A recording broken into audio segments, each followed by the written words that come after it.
What's in the kit? So we are supplying basically a short kit so that you can assemble and have your own CF105 Avro Arrow. So here's a fun little fact. In Canada, according to Transport Canada, because this is over 250 grams, this is considered an aircraft, which means Mark Sharp has restarted the production line for the Avro Arrow aircraft. Just a fun little tidbit. So anyways, what is included? So I've kind of mocked it together, and I'm going to break down all the parts. You will get a tail. You'll know no rudder. You do not need a rudder. Mark has figured out how to make this fly without a rudder. It's already painted. All the markings are taken care of. We'll talk about if you want to customize. There's some tips and tricks to working with Depron you need to know. You will receive the canopy section. The decals have been applied. There is a little bit of cutting, a little bit of painting to do here yet. We'll get into that. A one-piece wing. Carbon fiber spars are already installed. All the markings, all the painting is done. And there is, it's got dust on it, packing tape on the other side, and that's part of the structure. The ailerons are not installed, but he has done pinned hinges. This is actually very unique with what Mark did. Most people, when they build with Depron, they don't do pinned hinges. They just go with a tape hinge. It's quick, it's dirty. There's some pluses and minuses.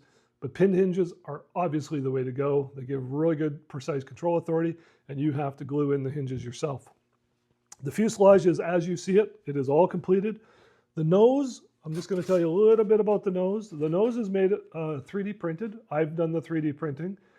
It's a high temperature PLA, so it's chemically safe. You can touch it, but they are a little bit fragile. On some of the kits, you may notice that it looks like it's loose. It's not. It's held together with a glue that has a little bit of a rubbery consistence so that if you knock it, it doesn't break, and it doesn't break the Depron. They are designed to be replaced, and I can print off new ones if somebody breaks it, but like everything, this is kind of a delicate model airplane.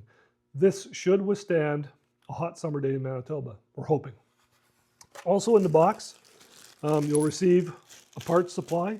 It has 2 MG9 servos. They're considered 9-gram servos. They actually weigh 12 grams. Really good servo. I've used them lots. Mark's used them lots. We have no concerns. Some push rods. Mark's business card with the throws and the center of gravity mark is already on the model. So this is the little grab bag is really important. You'll also receive a little goodie bag, and we've given you far too much orange touch-up paint, but the orange is really hard to paint. And then a vial of the black touch-up paint. And then 4 magnets so that you can make the battery access hatch. There's also a piece of Depron. This will be the back. Once you've installed the motor, we have to close all that up. And this is the final single exhaust tube outlet. The other reason that I've supplied the black, oh, there's one more piece here. And this is you're supplied a Mylar EDF tube. This has to be attached to the motor of your choice and then fit in here. And then, of course, it all fits in here. There's a little bit of sanding and a little bit of fitting that you have to do. But we're going to go through all that, and there's no need for me to do this right now. So those are all the parts that you need, or pardon me, that are supplied to get going. You need to supply some other parts, and I'm going to talk about that in a moment.